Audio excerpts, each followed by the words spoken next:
All right, let's get into it. Today, we are diving headfirst into Bibliomancers Chapter 66. And let me tell you, this one is a wild ride. We're going to break down every single piece of this absolutely insane plan, from the moment it's dreamed up to its very tense execution. So the chapter opens, and right away we're hit with this huge problem. Maria has to get to Elisa's father, the Duke. She needs to convince him to switch sides, which could literally change everything. But, he's a Duke. He's powerful, he's surrounded by guards. You can't just knock on his door. So what do? You need a plan that's just as big and just as desperate as the situation. And the answer Maria comes up with, it is completely out there. I mean, we're not talking about sneaking in a secret message or trying to bribe a guard. No, the idea is to create a full-blown crisis, something the Duke has absolutely no choice but to pay attention to. They're going to turn a rescue mission into, a masterclass in deception. And here it is, the absolute heart of the whole crazy scheme. By faking Elisa's kidnapping, Maria basically manufactures the perfect excuse to get in a room with the Duke.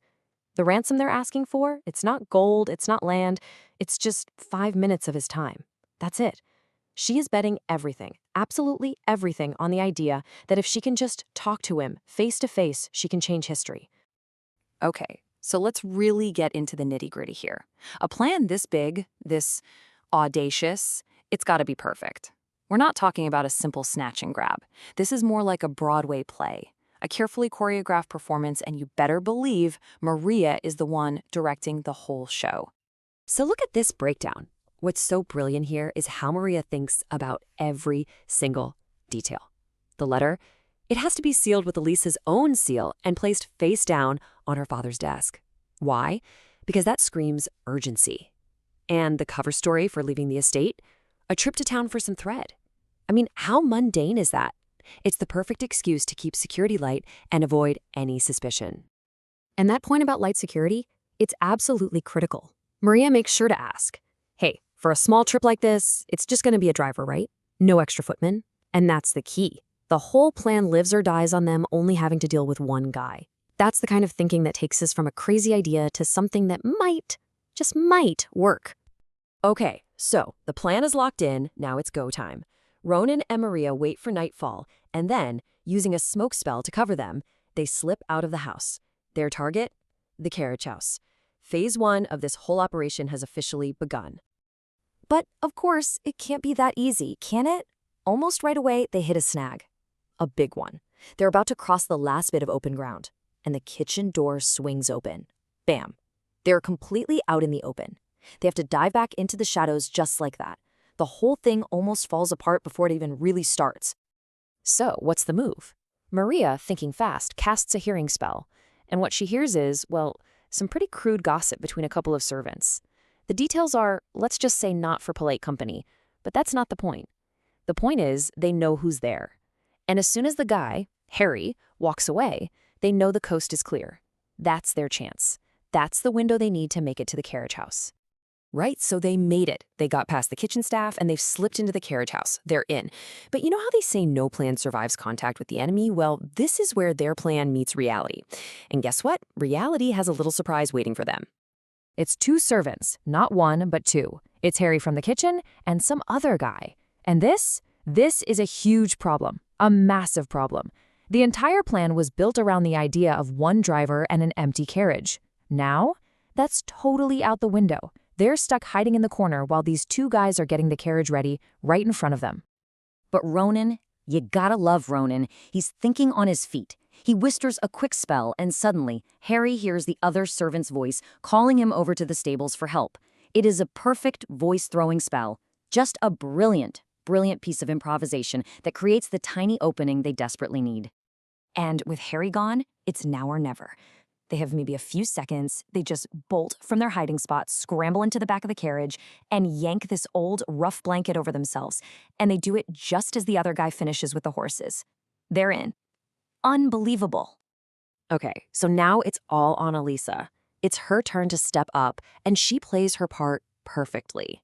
As she walks up to the carriage, the driver starts to get down to open the door for her, like he's supposed to. But she just calls out, "Stay in your seat, I can get the door for myself." Such a simple thing, but it saves the whole mission. She stops him from finding his 2 stowaways. So let's take a breath here. Phase 1 is done. They're in the carriage and the carriage is rolling. It worked, but getting in was just the first part of the puzzle. Now they have to actually take control. So once they're clear of the estate, on a nice quiet bit of road, they put the next part of the plan into action. And it's just flawless.